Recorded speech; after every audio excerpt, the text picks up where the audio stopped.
दो घूंट मुझे भी पिला दे शराबी, देख फिर होता है क्या। এবার এই গানে যে বলা হচ্ছে দো ঘুট মুঝে ভি পিলা দে, সারাবি দো ঘুট তো খেয়েই নেবে, কিন্তু খাওয়ার পর দো ঘুট দুপাত্তর পেটে পড়ার পরে যে কি পরিস্থিতি হবে সে একমাত্র সারাবি জানে, আর সেই সারাবিকে নিয়ে যাদের ভোগান্তি হয় তারাই জানে। কিন্তু কেন এই কথা বলছি, কেন জানেন তো? কারণ পৃথিবীতে এক এক সময় এমন এক একটা হাস্যকর ঘটনা ঘটে যে হাসতে হাসতে আপনার চোখে জল চলে আসে, আবার এক এক সময় এমন দুঃখের ঘটনা ঘটে যে কাঁদতে কাঁদতে তারপর হাসি ছাড়া আর কিছু পড়ে থাকে না। এসআইআর নিয়ে এখন আমাদের পশ্চিমবঙ্গে কি চলছে আপনারা সকলেই জানেন, এবং যে খবরটার কথা আমি আপনাদের সামনে শোনাচ্ছি সেই খবরটি করেছেন শোভন চক্রবর্তী, এবং এই রকম খবর সচরাচর শুনতে পাওয়া যায় না, রোজ রোজ এইরকম গল্প আমাদের সামনে আসে না। তাই শোভন চক্রবর্তীর নাম আরেকবার বলে সেই ঘটনার কথা শুরু করি। হুগলির ঘটনা।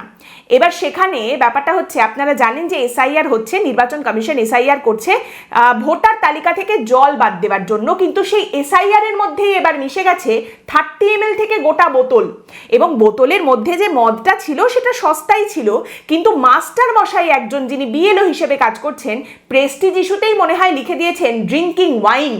আরে মশাই, এ সুরা যে সে সুরা নয়, একেবারে দেবতুল্য সুরা। সেই সুরার চক্করে ভোটারকে শুনানিতে যে ডাকা হচ্ছে সে কিছুতেই আর এসে পৌঁছাচ্ছে না। ব্যাটা দিব্যি বেঁচে রয়েছে, তার কোনো অসুখও হয়নি, তাকে শুনানিতে ডাকা হয়েছে, কিন্তু বারবার তার কোনো খোঁজই পাওয়া যাচ্ছে না, তাকে কিছুতেই বাগে আনা যাচ্ছে না। এবং এই করতে করতে মাস্টারমশাইয়ের এমনিতেই এসআইআর এর কাজ করতে করতে যা অবস্থা, প্রাণটা বেঘরে যাওয়ার অবস্থা, একেবারে তিনি পর্যদস্ত এসআইআর এর কাজ করতে করতে, বোঝা মুশকিল যে তিনি কতটা পর্যদস্ত হয়ে গেছেন। কিন্তু সেখানেই এই ঘটনায় রীতিমতো রাগে ক্ষোভে দুঃখে মাস্টার মশাই লিখেই দিয়েছেন একেবারে যে এই ভোটার বারবার শুনানিতে কেন আসছে না, শুনানিতে উপস্থিত থাকছে না কেন, অনুপস্থিতির কারণটা কি, মাস্টার মশাই শটান লিখে দিয়েছেন ফরগট ড্রিঙ্কিং ওয়াইন। মদ্যপান করতে করতে মদ্যপানের ঘোরে ব্যাটা শুনানিতে আসতে ভুলে গেছে। ভাবুন একবার কি হয়েছে। বিএলও মাস্টারমশাইয়ের এত রাগটা কেন তাহলে? মাস্টারমশাই বলছেন আর বলবেন না, ওই কথাটা লেখা হয়তো আমার ঠিক হয়নি, কিন্তু রাগের চোটে আমি লিখে দিয়েছি। এই যে লোকটা, এই যে ভোটার, একে বারবার শুনানির জন্য ডেকে পাঠানো হচ্ছে।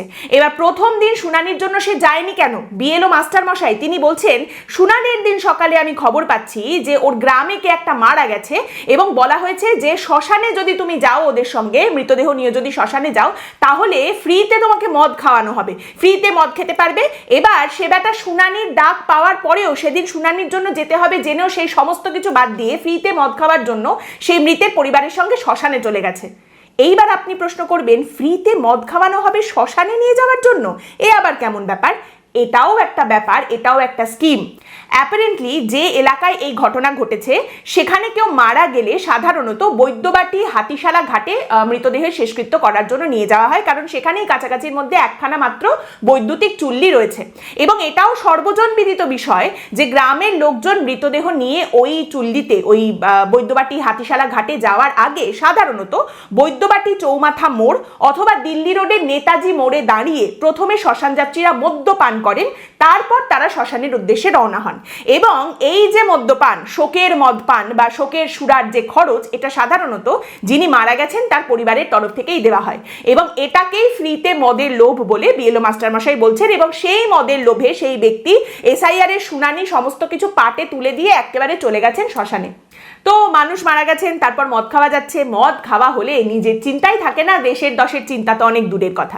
তা প্রথম দিন সে শুনানিতে আসেনি। এইবার মাস্টারমশাই বলছেন কি আর বলবো, এই যে ভয়ঙ্কর কাণ্ড, আমার যেন দায় পড়েছে ওকে শুনানিতে নিয়ে যাওয়ার, ওর নামটা ভোটার তালিকায় তোলার। মানে ওই যে ব্যাপারটা হচ্ছে যে একজন ভোটার, একজন জেনুইন ভোটারেরও নাম যাতে বাদ না যায়, সেই চক্করে মাস্টারমশাইয়ের জীবন ওষ্ঠাগত। তো তিনি বলছেন আমারই যেন দায় পড়েছে।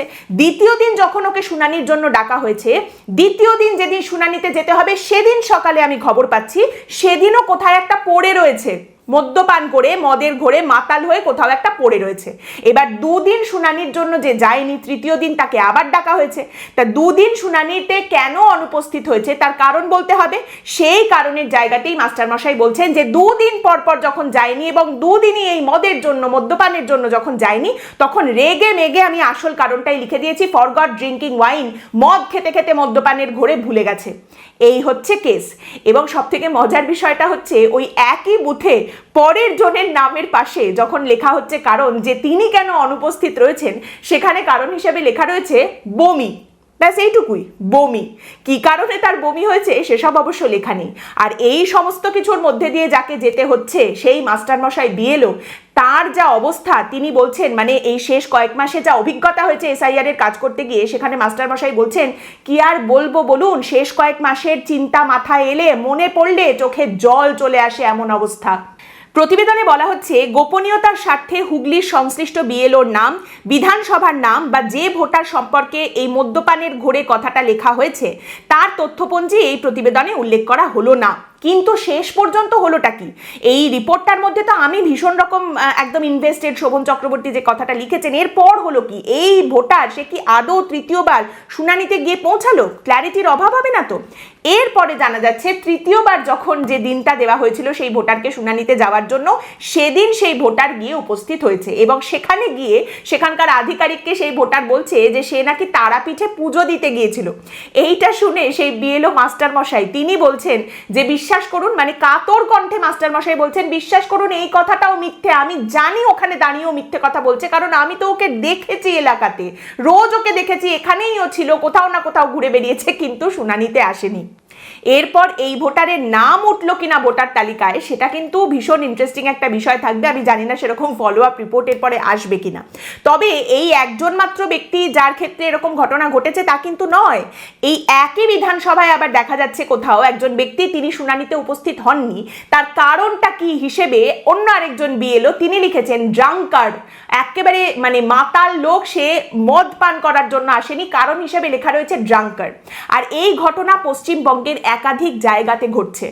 এরকমই টেলিগ্রাফে আরও একটা রিপোর্ট বেরিয়েছে, সেই রিপোর্টটা করেছেন স্নেহময় চক্রবর্তী এবং সেই রিপোর্টে বলা হচ্ছে একজন বিএলও তিনি টেলিগ্রাফকে জানাচ্ছেন যে আপনি খুঁজলেই এরকম প্রচুর লোকজনকে পেয়ে যাবেন যারা মদ না এসআইআর এই দুটোর মধ্যে কোনটা সেরা সেটা নিজেরাই বেছে নিয়েছেন, মানে সুরা না এসআইআর তার মধ্যে কোনটা সেরা তারা বেছে নিয়েছেন, তারা মদকেই বেছে নিয়েছেন, নেশাকেই বেছে নিয়েছেন এবং নেশা করার চক্করে তারা এসআইআর এর শুনানিতে গিয়ে পৌঁছায়নি, এরকম প্রচুর লোকজন রয়েছেন।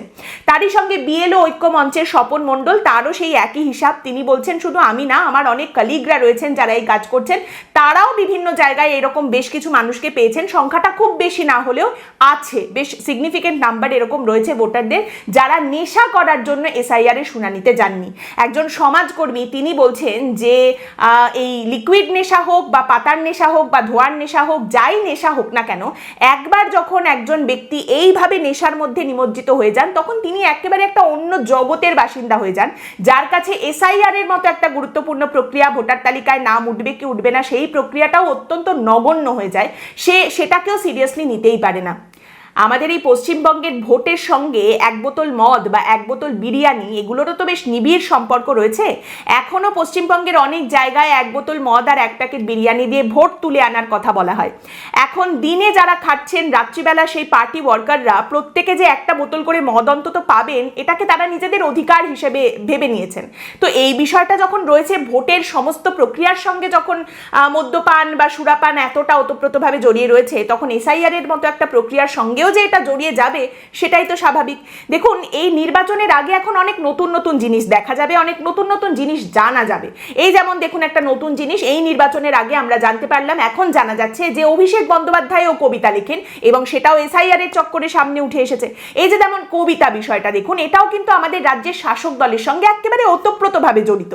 হয় সে ব্যানার্জি হয়ে প্রচুর প্রচুর কবিতা লিখে ভরিয়ে দেয়, আর অন্যদিকে সে মণ্ডল যদি হয় তাহলে সে প্রশ্ন তুলে দেয় কবিতাকে নিয়েই বা কবিতাকেই ঝেড়ে দিয়ে বলে শঙ্খ নামটা ওনার রাখা একেবারেই উচিত হয়নি, শঙ্খ নামের অপমান।